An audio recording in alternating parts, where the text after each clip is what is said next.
in our case, we only have ball and socket joints. We have two ball and socket joints, if you recall.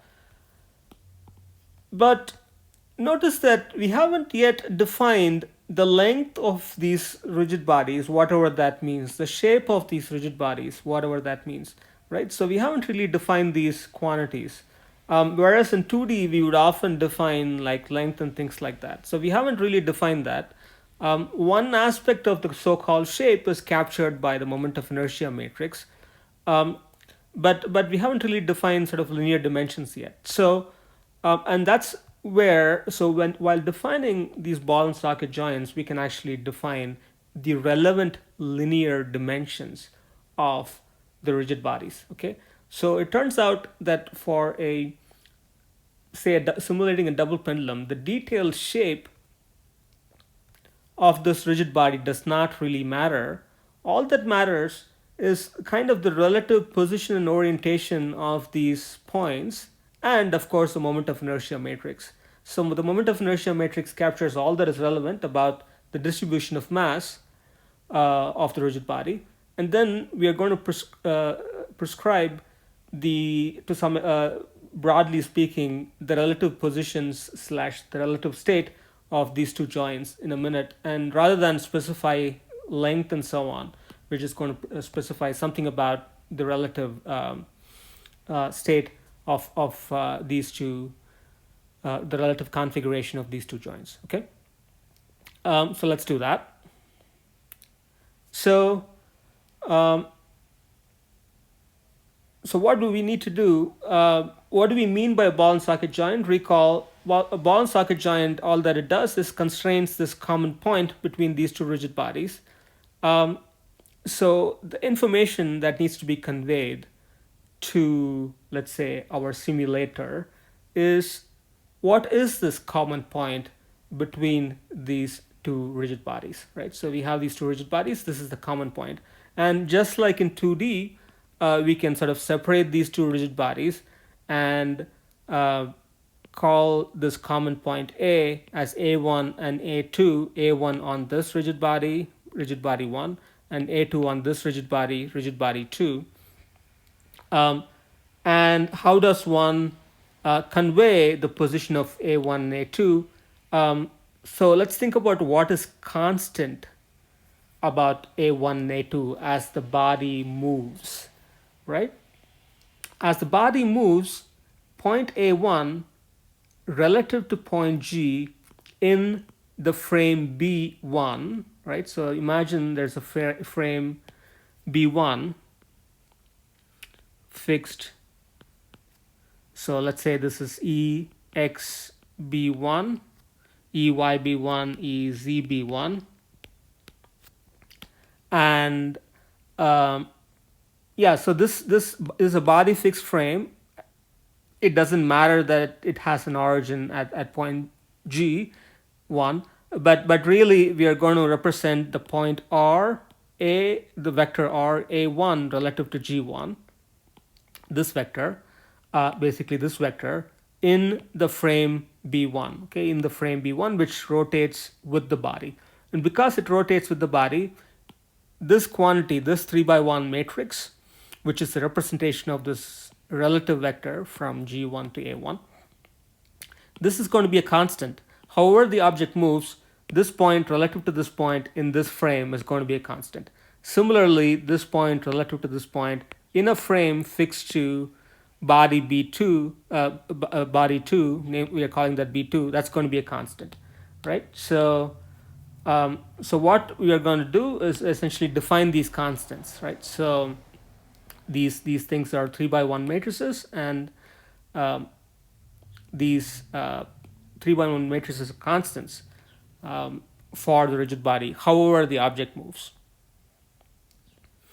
And then, so what is constant is as their representation in B1, but what we want to do eventually is, as the object is moving, so this object is moving like this, maybe rotating, blah blah blah, this point is coincident between these two objects, A1 equals A2. So we can have a constraint like this that enforces that, right? So this is the representation of point A1 with respect to point O, the origin, that is a vector, so it's a position vector. It's a vector from O to A1, and so this is a vector from O to A2, and then we are saying the representation of the position vector from O to A1 in frame 0 is the same as the vector from O to A2 in frame 0. You want to make sure when you're equating these two matrices that these the coordinate systems in which they are written is the same, right? So you don't want to really say this thing is represented in B and this thing is represented in B1, this is represented in B2. Then of course they're not going to be equal. Those numbers are not going to be equal. But when both of them are represented in the same frame, the components are going to be the same. Now, to convey this constraint, we could have done lots of different choices. We could have done A1 relative to G1 and A2 relative to G1 again, right? So as long as the point about which you're taking A1 about, representing A1 about, or representing this position vector about, is the same. So these two needs to be the same and these two needs to be the same. As long as the same, you can write whatever you want. But for simplicity, it's convenient to write the position vector from O to A1, O to A2, and represent both those vectors in frame 0. It's sort of convenient and simple. But as long as you keep these two the same and these two the same, you're all good. So these things are constant when the object is moving. Of course, these things are variable when the object is moving. So, of course, given these things, we can get these things by using appropriate rotation matrices. And this is the expression for that, right? So R A1 with respect to O is R G1 with respect to O plus R A1 with respect to G1, and then you can represent all that in frame O like this. R A1 with respect to G1 in frame B1 can be converted to the frame O in this manner.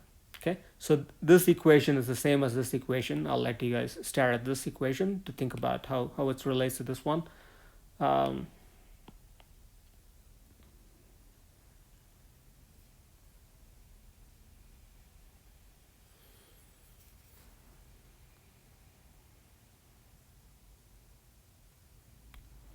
Okay, so let me maybe do a small annotation here.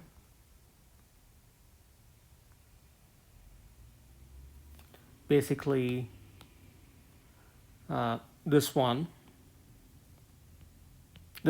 is R A1 relative to G1 in frame 0, right? So that is this one.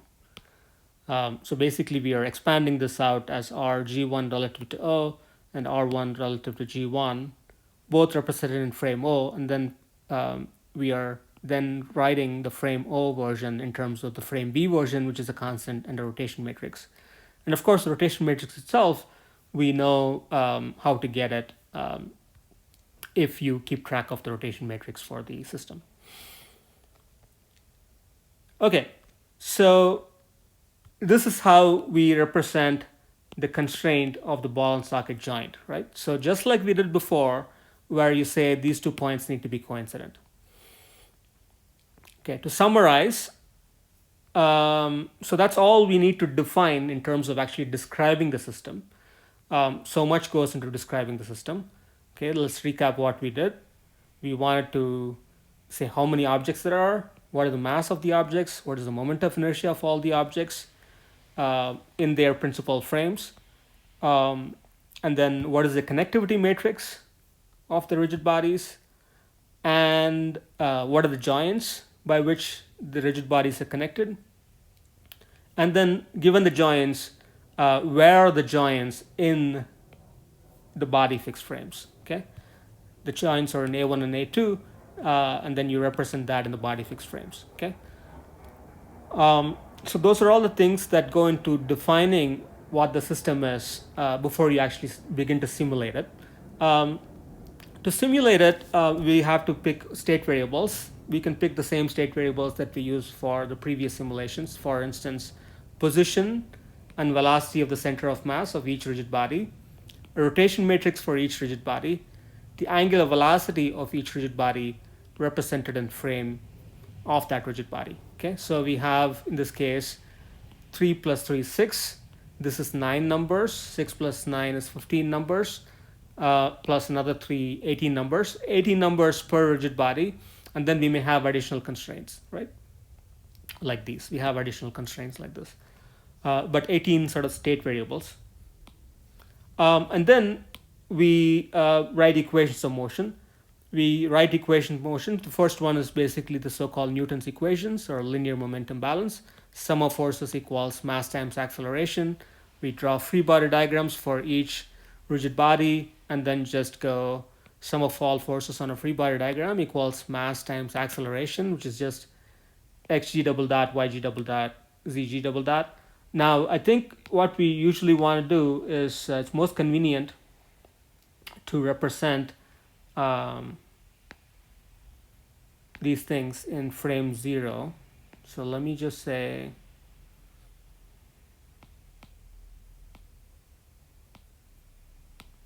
this is in frame 0, frame 0, 0, 0, 0, 0. Okay.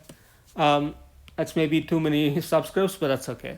We are representing everything in frame 0. Qj is what it is. We've defined what it is in the past. And then usually we represent the angular velocity in the frame of the rigid body that we are considering the rotation of, but the angular velocity itself is relative to the inertial frame. So we are describing, using this vector omega, how an object is rotating relative to the inertial frame, but then that vector we are representing in the frame B. Okay. Okay. So for these variables, we do f equals ma. That gives you all the equations for them. And then for omegas, we have Euler's equation like before. For the q, we have q dot equals omega q as the other equation, right? So we have essentially 18 equations. F equals ma, which is 3 equations, can be split into 6 by making the second order into first order. So that's 6 equations, and then we have 12 equations here, 3 here, 9 here. Okay, and then we can add. So those are differential equations that we get, and then we can add 6 more equations that convey the position constraint equations. First for point A, 3 equations for point A, 3 equations for point O, and that's it. So those are all the differential equations, and then of course we can, based on whatever the initial condition is, we can give all these things values for the initial conditions, and then we can simulate those differential equations in MATLAB, produce an animation just like we did that for a single rigid body. Okay,